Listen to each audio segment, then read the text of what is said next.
नमस्कार, news for देख रहे हैं। यहाँ पर मैं हूँ सानिया आपके साथ। बिहार में एनडीए को प्रचंड जीत मिली, लेकिन उसके बाद अगर बात की जाए तो मुख्यमंत्री चेहरे और उसके बाद मंत्री कौन कौन होंगे, इसको लेकर चर्चाएं तेज हो गई हैं और अब इस पर मुहर भी लगने जा रही है। इसकी एक संभावित सूची है जो सामने आई है। देखिए, चर्चाएं काफी तेज है कि आखिर कौन कौन होंगे मंत्री, जदयू से कितने मंत्री होंगे, बीजेपी से कितने मंत्री होंगे, क्योंकि दोनों में एक तरीके से देखा जा सकता है कि दोनों ही नंबर 1 पार्टी कही जाती थी। खैर, अभी जदयू दूसरे नंबर पर है और बीजेपी नंबर 1 पर है, तो आखिर किस पार्टी से कितने मंत्री होंगे, और ये सारे सवाल जो है सभी के मन में उठ रहे हैं। चर्चाएं काफी ज्यादा तेज है और आपको बता दें कि 22 तारीख से पहले ही शपथ ग्रहण भी होना है, क्योंकि 22 तारीख के बाद राष्ट्रपति शासन लागू हो जाएगा, तो उससे पहले ही सारी चीजें जो है हो जानी है, शपथ ग्रहण हो जाना है। और अभी बैठकों का दौर जारी है। लगातार बीजेपी, जदयू, हम पार्टी और जीतन राम मांझी, जितने ही पार्टी हैं एनडीए में, वो सभी पार्टियां जो है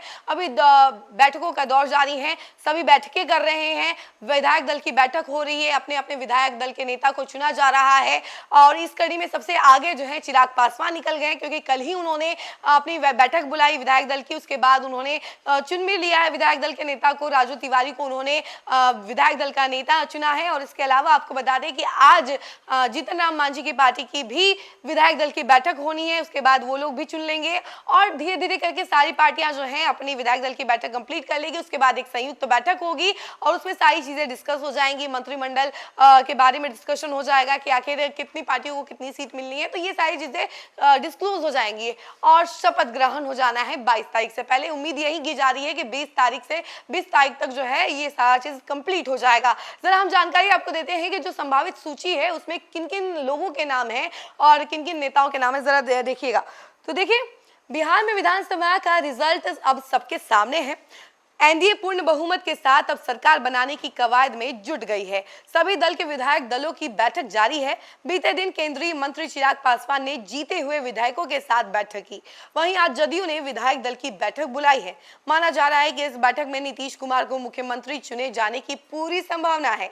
सोमवार को बीजेपी विधायक दल की बैठक संभावित है। वहीं एनडीए की ओर से सरकार बनाने और मंत्रिमंडल की चुनाव की गतिविधि तेज हो गई है। माना जा रहा है कि नीतीश कुमार 20 नवंबर को 10वीं बार मुख्यमंत्री पद की शपथ ले सकते हैं। इसी बीच नीतीश मंत्रिमंडल की संभावित लिस्ट भी सामने आई है। सूत्रों से मिली जानकारी अनुसार नई सरकार में जदयू और बीजेपी के बराबर मंत्री शामिल हो सकते हैं। 30 या 32 सदस्यीय मंत्रिमंडल की चर्चा तेज है। चिराग पासवान की पार्टी के भी 3 मंत्री शामिल हो सकते हैं। जीतन राम मांझी और उपेंद्र कुशवाहा की पार्टी से भी एक मंत्री बनाए जा सकते हैं। वहीं फिलहाल विधानसभा में मौजूदा संख्या को देखें तो अधिकतम 36 मंत्री बनाए जा सकते हैं। फिलहाल सूत्रों की माने तो 18 मंत्री के संभावित नाम की पहली लिस्ट सामने है। राजनीतिक जानकारों की माने तो बीजेपी इस बार भी 2 डिप्टी सीएम बनाए जाने पर विचार कर रही है। सम्राट चौधरी, मंगल पांडे और रामकृपाल यादव के नाम प्रमुख दावेदारों में शामिल है। वहीं एलजेपीआर भी एक डिप्टी सीएम पद की दावेदारी कर रही है। हालांकि अंतिम निर्णय बीजेपी के हाथ में होगा। पिछली सरकार में जदयू के 13 मंत्री थे। इस बार पार्टी बड़े बदलाव के मूड में नहीं है और इनमें से 10 मंत्रियों को दोबारा मौका मिल सकता है। जदयू के मंत्री के संभावित नाम विजय चौधरी, विजेंद्र यादव, श्रवण कुमार, अशोक चौधरी, लेसी सिंह, जमा खान, मदन सहनी, जयंत राज, महेश्वर हजारी और संतोष निराला है। सूत्रों की माने तो जदयू ही नहीं, बीजेपी कोटे में बड़े पैमाने पर फेरबदल की तैयारी चल रही है। पिछले कार्यालय के डिप्टी सीएम विजय सिन्हा को बदला जा सकता है। वहीं सम्राट चौधरी का स्थान भी बदल सकता है। हालांकि वे डिप्टी सीएम के रेस में अभी बने हुए हैं। बीजेपी कोटे से इन नेताओं के मंत्री बनने के आसार हैं, जिनमें सम्राट चौधरी, नितिन नवीन, मंगल पांडे, रामकृपाल यादव और रजनीश कुमार शामिल हैं। अन्य दलों में हम से संतोष मांझी के मंत्री बनने की संभावना है। आरएलएम से उपेंद्र कुशवाहा की पत्नी स्नेहलता को मंत्री बनाया जा सकता है और एलजेपीआर से राजू तिवारी का नाम प्रमुख रूप से चल रहा है। संजय पासवान का नाम भी सूची में है। इस बार बीजेपी स्पीकर का पद अपने पास रख सकती है। सूत्रों के अनुसार विजय सिन्हा को डिप्टी सीएम की जगह स्पीकर बनाया जा सकता है। 2020 के बाद से एनडीए सरकारों में स्पीकर का पद लगातार बीजेपी को ही मिलता आया है।